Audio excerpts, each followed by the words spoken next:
Hello student. तो अपन आज अपना जो 12th क्लास का फर्स्ट चैप्टर है इलेक्ट्रिक फील्ड, विद्युत क्षेत्र, तो यहाँ से आज अपन स्टार्टिंग करते हैं। ठीक है, तो क्लासिफिकेशन जो कम्प्लीटली 56 नंबर का था वो आपको पिछले वीडियो में बता दिया है। तो यहाँ से देखिए, सबसे पहले अपन देखते हैं विद्युत क्षेत्र ये क्या है। तो देखिए, जैसे मैंने आपको वहाँ पर शुरू की, जो 4 यूनिट है उन 4 यूनिट का जो नाम है वो आपको बताया वहाँ पर स्थिर विद्युत की, इलेक्ट्रोस्टैटिक्स। तो इसका मतलब ये है कि भौतिक विज्ञान की ऐसी शाखा, भौतिक विज्ञान की ऐसी शाखा जिसमें आप स्थिर आवेश और उन आवेशों के मध्य होने वाली, स्थिर आवेश और स्थिर आवेशों के मध्य होने वाली अन्योन्य क्रियाओं का अध्ययन करते हो, ऐसी शाखा को आप बोलते हो स्थिर विद्युत की, इलेक्ट्रोस्टैटिक्स। ठीक है, तो स्थिर विद्युत की कौन सी शाखा है? तो भौतिक विज्ञान की ऐसी शाखा जिसमें आप केवल और केवल स्थिर आवेश और उन आवेशों के मध्य होने वाली अन्योन्य क्रियाओं का अध्ययन करोगे। अब आपके देखो माइंड में एक बात आती है कि सर आवेश स्थिर है, गतिशील हो जाए तो क्या होगा? तो यहाँ आप थोड़ा सा पॉइंट समझिए कि अपन इन शुरू के 4 लेसन में ऐसे आवेश के बारे में ही क्यों पढ़ रहे हैं कि वो स्थिर हो। तो देखिए, अगर आवेश अपना स्थिर होगा तो देखिए बेटा जी, स्थिर आवेश के चारों ओर हमेशा जो क्षेत्र उत्पन्न होता है उसे अपन बोलते हैं विद्युत क्षेत्र।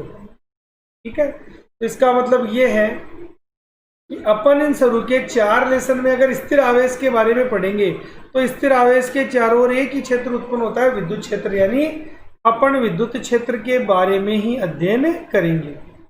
अगर सपोज ये आवेश आपका गतिशील हो जाए, अगर ये आवेश आपका स्थिर की जगह क्या हो जाए, गतिशील हो जाए, तो गतिशील आवेश के लिए ये कहा जाता है कि ये विद्युत क्षेत्र तो उत्पन्न करता ही है।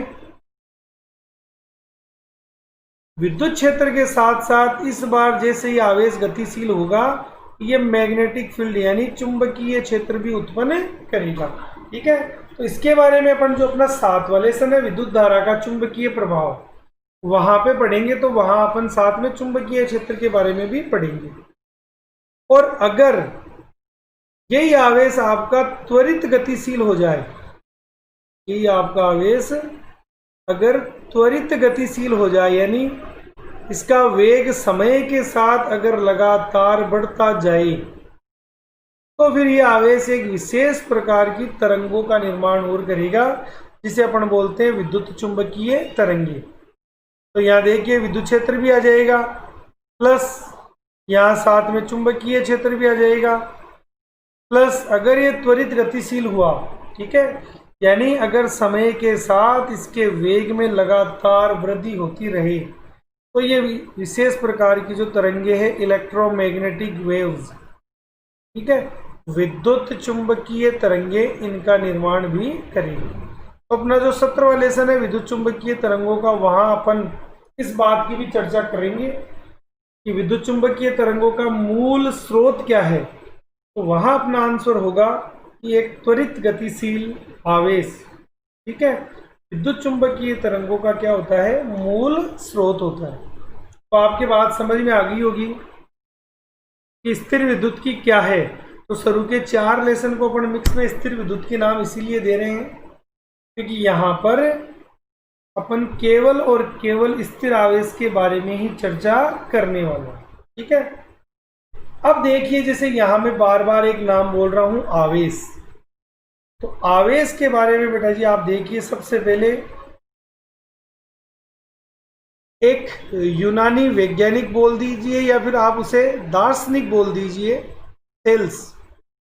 क्योंकि देखिए इसका कार्य था ये अलग अलग जगह घूमकर अलग अलग देशों की जलवायु ठीक है, और उनसे संबंधित जो भी पॉइंट थे उनके बारे में ये अध्ययन करता था। तो एक बार जब ये समुद्र के किनारे बैठा हुआ था तो वहां लगने वाला एक फल जिसका नाम वहां था अंबर, एम्बर ऐसा भी लिखा हुआ हो सकता है। तो ये क्या कर रहा था, उस अंबर नामक फल को अपने स्वेटर यानी ऊन के कपड़े से रगड़ रहा था, ऊन के कपड़े से रगड़ रहा था। ठीक है, तो इसने देखा कि जब कुछ समय तक अंबर नामक पदार्थ को ऊन के कपड़े से रगड़ा जाता है तो इस अंबर नामक पदार्थ में यानी जो ये फल था इसमें ऐसे गुण आ जाते हैं कि ये अंबर छोटे छोटे धूल के कणों को या छोटे छोटे कोई जो कण थे उनको अपनी ओर आकर्षित करने लगता है। ठीक है, तो उस समय इस दार्शनिक ने केवल अपनी पत्रिका में इस बात की डिटेल दे दी कि अंबर नामक पदार्थ को जब ऊन के कपड़े से रगड़ा जाए तो उसमें कुछ ऐसे गुण आ जाते हैं कि वो छोटे छोटे धूल के कणों को अपनी ओर आकर्षित करता है। ठीक है, इसके बाद में इसके बारे में जो डिटेल से अध्ययन किया था वो किया था विलियम गिलबर्ट ने। ठीक है, और जो आवेश शब्द और आवेश के प्रकार है वो यहाँ पर जो वैज्ञानिक है फ्रैंकलिन उसने बताया था। ठीक है, तो ये देखिए बेटा जी बेसिक पॉइंट है यहाँ से, क्या वैसे जनरली कोई क्वेश्चन पुटअप होता नहीं है। तो आगे देखिए जैसे विद्युत आवेश के बारे में तो अभी चर्चा अपन आगे करेंगे। ठीक है, और विद्युत आवेश के जो दो प्रकार होते हैं जनरली आप अच्छी तरह जानते हो, एक जो धनात्मक आवेश है पॉजिटिव चार्ज और एक जो ऋणात्मक आवेश है नेगेटिव चार्ज। ठीक है, तो अभी आवेश के बारे में थोड़ा सा जैसे आगे के मैटर में एक बार अपन समझ के फिर से इसके बारे में एक बार चर्चा करते हैं। आगे का पॉइंट आप देखिए, जैसे मैंने अभी आपको बताया था कि थेल्स ने अंबर नामक पदार्थ को ऊन के कपड़े से रगड़कर अपनी प्रोसीजर बताई थी। तो यहां देखिए एक इंपॉर्टेंट पॉइंट है आपका घर्षण द्वारा आवेशन। तो ये घर्षण जो यहाँ पर फ्रिक्शन है ये यहाँ पर है क्या, तो देखिए ये कहा जाता है कि आप जब दो पदार्थों को आपस में रगड़ते हो, मान लो इनमें एक ए है और एक बी है। ठीक है, तो आप जब दो पदार्थों को आपस में रगड़ते हो तो किसी एक पदार्थ से इलेक्ट्रॉन निकलकर दूसरे पदार्थ पर चला जाता है। तो जैसे अपन मानते हैं कि ए से मान लो इलेक्ट्रॉन निकलकर किस पर चला गया, बी पर। ठीक है, तो जब दो पदार्थों को आपस में रगड़ा जाता है तो किसी एक पदार्थ से इलेक्ट्रॉन निकलकर दूसरे पदार्थ पर चले जाते हैं। जिस पदार्थ से इलेक्ट्रॉन निकलते हैं, तो देखिए आप अच्छी तरह जानते हो इलेक्ट्रॉन पर होता है नेगेटिव चार्ज। तो जिस पदार्थ से इलेक्ट्रॉन निकलते हैं उस पर तो हो जाती है इलेक्ट्रॉनों की संख्या में कमी। इलेक्ट्रॉनों की संख्या में कमी का मतलब वो तो हो जाता है धनावेश, धनावेशित। और जिस पर ये इलेक्ट्रॉन चले जाते हैं उस पर इलेक्ट्रॉनों की संख्या बढ़ने के कारण वहां पर कौन सा आवेश आ जाता है, ऋणावेश। ठीक है, तो घर्षण द्वारा आवेशन का मतलब ये होता है कि शुरू में दोनों ही वस्तुएं कैसी होती है आपकी, अनावेशित होती है। घर्षण वाली प्रक्रिया में शुरू में दोनों ही वस्तुएं कैसी होती है, अनावेशित। लेकिन जैसे ही दोनों वस्तुओं को आपस में रगड़ा जाता है तो घर्षण वाली प्रक्रिया में दोनों वस्तुओं पर हमेशा विपरीत प्रकृति के आवेश उत्पन्न होते हैं। ठीक है, जो क्वांटिटी में बराबर होते हैं। जितना यहाँ धनावेश उत्पन्न होगा उतना ही यहाँ पर ऋण आवेश उत्पन्न होगा। ठीक है, तो जो वैज्ञानिक है विलियम गिलबर्ट, विलियम गिलबर्ट, तो इसने देखिए जब अपना प्रयोग स्टार्ट किया था तो इसका जो प्रयोग था वो इस प्रकार से था कि जब कांच की छड़ को, जब कांच की छड़ को सिल्क के कपड़े से रगड़ा जाए,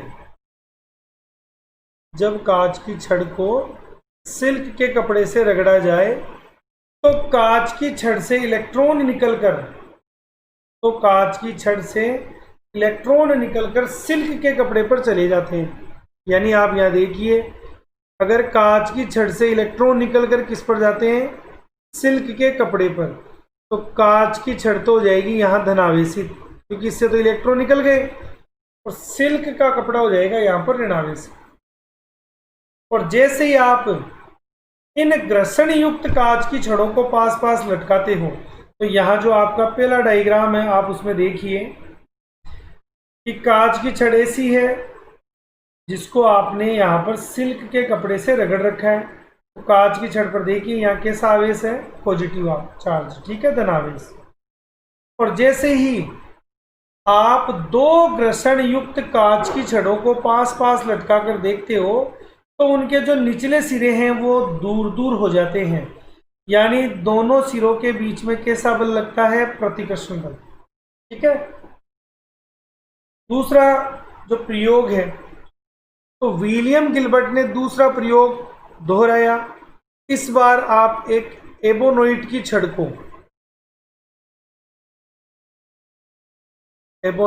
छड़ को अगर किसी फर या बिल्ली की खाल से रगड़ा जाए, ठीक है, जो रेशेदार पदार्थ है बिल्ली की खाल, इससे अगर रगड़ा जाए तो इस बार क्या होगा, बिल्ली की खाल यानी इस रेशेदार पदार्थ से इलेक्ट्रॉन निकलकर एबोनोइट की छड़ पर आ जाएंगे, और जहां से ये इलेक्ट्रॉन आ जाते हैं, ठीक है, वो हो जाता है आपका नेगेटिव। तो एबोनोइट की छड़ पर नेगेटिव चार्ज है। तो आप डायग्राम में देख सकते हो कि जैसे ही आप दो घर्षण युक्त एबोनोइट की छड़ों को पास पास लटकाते हो, तो उनके निचले सिरे भी क्या हो जाते हैं, वही दूर दूर हो जाते हैं। यानी दोनों के बीच में कैसा बल लगता है, प्रतिकर्षण बल। फिर अगर एक घर्षण युक्त कांच की छड़ और एक घर्षण युक्त एबोनोइट की छड़, अगर इनको आपस में लटका कर देखा जाए तो इनके सिरे पास पास आ जाते हैं, ठीक है, यानी इनके बीच में अट्रैक्शन होता है, आकर्षण बल लगता है। तो यहां से देखिए एक बात स्पष्ट हो जाती है कि समान प्रकृति के आवेशों के मध्य लगता है प्रतिकर्षण बल, ठीक है, प्लस प्लस के बीच में भी आपने देख लिया, माइनस माइनस के बीच में भी आपने देख लिया, और विपरीत प्रकृति के आवेशों के बीच में लगता है आकर्षण बल, ठीक है। तो यहां देखिए विद्युत आवेश के लिए धनात्मक और ऋणात्मक जो मान है वो यहाँ पर एक वैज्ञानिक का नाम दिया हुआ है, बेंजामिन फ्रैंकलिन, ठीक है, इसी ने दिया था। और आवेश की जो सबसे छोटी इकाई है इस वैज्ञानिक के नाम से ही बनाई हुई है, फ्रैंकलिन, जिसकी डिटेल हम आगे देखेंगे। तो आपने पहली जो प्रोसीजर थी घर्षण द्वारा आवेश उत्पन्न करना, वो अच्छी तरह पढ़ लिया। और आपने ये भी देख लिया कि जब दो पदार्थों को आपस में रगड़ा जाता है तो दोनों ही पदार्थों पर एक साथ आवेश उत्पन्न होता है, एक पर पॉजिटिव और एक पर नेगेटिव। दूसरी प्रोसीजर देखिए अपनी है चालन, स्पर्श द्वारा आवेशन। तो इस बार आप देखिए एक बार गौर से कि आपने स्टैंड पर ये एक ए गोला रखा है, ये कैसा है, अनचार्ज्ड है, अनावेशित है, इस पर कोई चार्ज नहीं है, ठीक है। इसी के पास में एक चार्ज्ड यानी धनावेशित पॉजिटिव चार्ज वाला एक गोला और रखा हुआ है बी। आप क्या कर रहे हो, दूसरी प्रोसीजर में इन दोनों गोलों को संपर्क में ला रहे हो, यानी आपस में टच करवा रहे हो, ए गोले को और बी गोले को। यहां आपको समझना है, एग्जाम्पल के रूप में मान लीजिए यहां बी गोले पर आवेश का मान है 100, एक बार मैं मात्रक नहीं बोल रहा हूं, 100 मान लीजिए।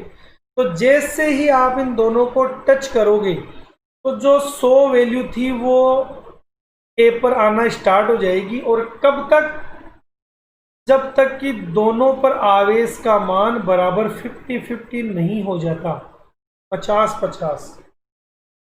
यानी चालन वाली प्रक्रिया में आपको ये बात माइंड में रखनी है कि दोनों वस्तुओं पर जो आवेश है वो समान प्रकृति का ही रहेगा, लेकिन अब की बार क्या होगा, इनकी क्वांटिटी आधी आधी हो जाएगी। अगर इसके बाद में आप देखिए आगे दोनों को हटा भी लोगे ना, तो ए पर भी चार्ज रहेगा 50% और बी पर भी चार्ज रहेगा 50%। ठीक है, तो चालन स्पर्श के द्वारा आप किसी भी वस्तु पर समान प्रकृति का आवेश उत्पन्न कर सकते हो, लेकिन इसमें आवेशित वस्तु पर जो आवेश की मात्रा वो आधी हो जाती है। तीसरा पॉइंट है अपना प्रेरण द्वारा आवेश। ठीक है, इसके बारे में अपन पढ़ेंगे। तो ये थोड़ा सा उनकी तुलना में देखिए थोड़ा ज़्यादा इम्पोर्टेंट है। तो ज़्यादा इम्पोर्टेंट ये इस प्रकार से है, क्योंकि जो अपना चौथा लेसन है जिसमें अपन कैपेसिटर संधारित्र के बारे में पढ़ेंगे, वहाँ इसका थोड़ा सा ज़्यादा यूज होने वाला है। तो देखिए कि थोड़ी सी तो एक इम्पोर्टेंट लैंग्वेज है, कई बार आपसे ये लैंग्वेज भी पूछी हुई है। तो प्रेरण द्वारा आवेशन क्या है? तो परिभाषा देखो इस प्रकार से है कि किसी आवेशित वस्तु द्वारा, किसी आवेशित वस्तु द्वारा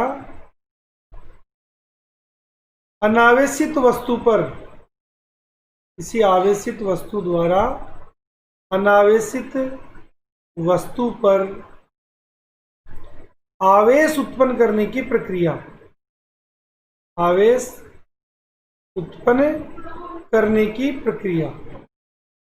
तो आवेश उत्पन्न करने की इस प्रक्रिया को हम बोलते हैं प्रेरण द्वारा आवेश प्रक्रिया। ठीक है, ये थोड़ी सी इंपॉर्टेंट लैंग्वेज है। अब आप इसे देखिए थोड़ा समझ सकते हो। तो देखिए डायग्राम में आपको दिखाया हुआ है कि एक धातु की गेंद है। ठीक है, इस पर कोई आवेश नहीं है, यानी ये धातु की जो गेंद है वो कैसी है, ये अनावेशित है। ठीक है, अनचार्ज्ड गेंद है। जैसे ही आप देखिए इसके पास में एक आवेशित वस्तु लेके आ जाते हो, ये जैसे ए मान लो एक आवेशित वस्तु है जो नेगेटिव चार्ज वाली है, ये आपको दिखाई हुई है। तो यहां इस बार दोनों वस्तुओं के बीच में कोई संपर्क नहीं है, यानी आपस में ये टच नहीं कर रही है। तो जैसे ही आप इसको पास में लाते हो तो होता क्या है कि इस बॉल में जो आपके परमाणु है तो वो इस प्रकार से खिसक जाते हैं कि उनका जो धनात्मक भाग है वो तो एक तरफ आ जाता है और ऋणात्मक जो पार्ट है वो दूसरी तरफ रह जाता है। ठीक है, और आगे आप देखते हो कि अगर इसी बॉल के एक भाग को आप पृथ्वी से टच कर देते हो, यानी अर्थिंग कर देते हो, ठीक है, तो आप यहाँ माइनस को कंप्लीटली हटाकर भी मान सकते हो। तो यानी यहाँ पर ऐसा माना जाता है कि आवेशित वस्तु के द्वारा, आवेशित वस्तु के द्वारा अनावेशित वस्तु पर आवेश उत्पन्न करने की जो प्रक्रिया है वो प्रेरण द्वारा आवेशन तो है, लेकिन यहाँ अगर आवेशित वस्तु पॉजिटिव है तो अनावेशित वस्तु पर आवेश उत्पन्न होगा नेगेटिव। अगर आवेशित वस्तु नेगेटिव है तो आवेश उत्पन्न होगा पॉजिटिव। ठीक है, दोनों ही प्रकार का जो चार्ज है वो परिमाण में समान रहेगा, यानी बराबर मात्रा में ही उत्पन्न होगा। तो आप ऐसा बोल सकते हो कि किसी अनावेशित वस्तु को आपने लास्ट में देखिए आवेशित कर दिया, तो अनावेशित वस्तु को बिना संपर्क स्थापित किए जो आवेश देने की प्रक्रिया है उसी को अपन बोलते हैं प्रेरण द्वारा आवेशन। ठीक है, आप यहाँ देख लीजिए इनके बीच में कोई भी संपर्क नहीं है। बीच में देखिए तीनों डायग्राम में आपको गैप दिखाया हुआ है अच्छी तरह। किसी भी आवेशित वस्तु के द्वारा बिना संपर्क स्थापित किए अनावेशित वस्तु पर आवेश उत्पन्न करने की प्रक्रिया क्या कहलाती है, प्रेरण द्वारा आवेशन। अब आप देखो बेटा जी, आपके माइंड में कहीं ऐसी बात आ रही हो कि सर आपने कहा है कि कांच की छड़ से इलेक्ट्रॉन निकलकर सिल्क के कपड़े पर चले गए, तो सर क्या इलेक्ट्रॉन जाते हुए दिखाई देते हैं? कि क्या पता चलता है कि सर ये पॉजिटिव है ये नेगेटिव है? तो आगे के पॉइंट में आप देखिए, अपने पास एक उपकरण होता है विद्युतदर्शी, इलेक्ट्रोस्कोप। आप इसके द्वारा ये पता लगा सकते हो कि कोई भी वस्तु जो आपको दी हुई है तो उस वस्तु पर आवेश का परिमाण कितना है, ठीक है, आवेश का परिमाण कितना है और प्रकृति कैसी है, पॉजिटिव है या फिर नेगेटिव है। ठीक है, तो आप एक प्रकार से बोल सकते हो कि विद्युतदर्शी क्या करता है, तो विद्युतदर्शी के द्वारा आवेश का संसूचन किया जाता है, यानी ये पता लगाया जाता है कि किसी वस्तु पर आवेश की प्रकृति क्या है और उस आवेश का परिमाण क्या है, कि मान कौन सी वस्तु पर ज्यादा है या कम है। तो फिर आप बनावट में देख सकते हो, देखो आपको एक कांच का कंप्लीटली बड़ा जार दिखाई दे रहा होगा, ये कांच का जार है, ठीक है। इसके ऊपर देखो आपने एक रबर की कोर्क लगा रखी है, डाट लगा दी, जिसके बीच में देखो आपको एक छिद्र दिखाई दे रहा होगा, इसमें आपने एक धातु की छड़ लगा रखी है, और धातु की छड़ भी इस प्रकार की है कि इसके ऊपर वाला सिरा तो थोड़ा गोल है, यानी इसके ऊपर धात्विक डिस्क है, जैसे मान लो 1 रुपए का सिक्का रखा हुआ है ऐसे गोल, और निचले सिरे पर देखो 2 स्वर्ण पत्तियां लगी हुई है, यानी 2 सोने की पन्नी लगी हुई है। तो ये तो बनावट। अब प्रक्रिया देखो कि अगर आप कोई आवेशित वस्तु को, अगर आप किसी आवेशित वस्तु को ये जो धात्विक डिस्क है इसके संपर्क में लाते हो, तो देखिए ये ही आवेश कंप्लीटली इस वस्तु पर आ जाएगा, और यहां से आता आता कहाँ जाएगा, स्वर्ण पत्तियों पर। तो यहां किया ये जाता है कि एक आवेश ऑलरेडी पहले से ही इस धात्विक छड़ को दिया हुआ होता है। अगर मान लो आवेशित वस्तु पर आवेश की जो प्रकृति है वो इस धात्विक छड़ के समान है, तो पॉजिटिव आपने दिया हुआ है और फिर से पॉजिटिव और आ गया, तो प्लस प्लस का मान होने की वजह से यहाँ क्या होगा, प्रतिकर्षण के कारण ये पत्तियां पहले से ज़्यादा फैल जाएगी। पहले से ज़्यादा फैलते ही आपको पता चल जाएगा कि भाई यहाँ दिया गया जो आवेश है वो जो आपने धात्विक छड़ को दिया हुआ था उसके समान प्रकृति का है। अगर यहाँ पर आप नेगेटिव चार्ज देते हो, तो नेगेटिव चार्ज अगर यहाँ पर आ जाए तो आप अच्छी तरह जानते हो कि पॉजिटिव और नेगेटिव के बीच में आकर्षण होगा और ये स्वर्ण पत्तियां आपस में चिपक जाएगी। तो इस प्रकार से आप किसी भी वस्तु पर जो आवेश की प्रकृति है, आवेश का मान है, वो कितना है वो पता लगा सकते हो। ठीक है, तो ये तो देखिए आपको थोड़े बेसिक पॉइंट दिए हुए हैं। जनरली यहाँ से आपके क्वेश्चन कंप्यूटर होते हैं। मुख्य जो इस पॉइंट का पार्ट है आपका विद्युत आवेश, जहाँ से आपको ज़्यादातर क्वेश्चन पूछे जाते हैं, तो आगे के वीडियो में हम उसी के बारे में डिस्कस करने वाले हैं। ठीक है, तो ये तो आपका एक थोड़ा बेसिक पार्ट था, जनरली आप इसे देख सकते हो। धन्यवाद।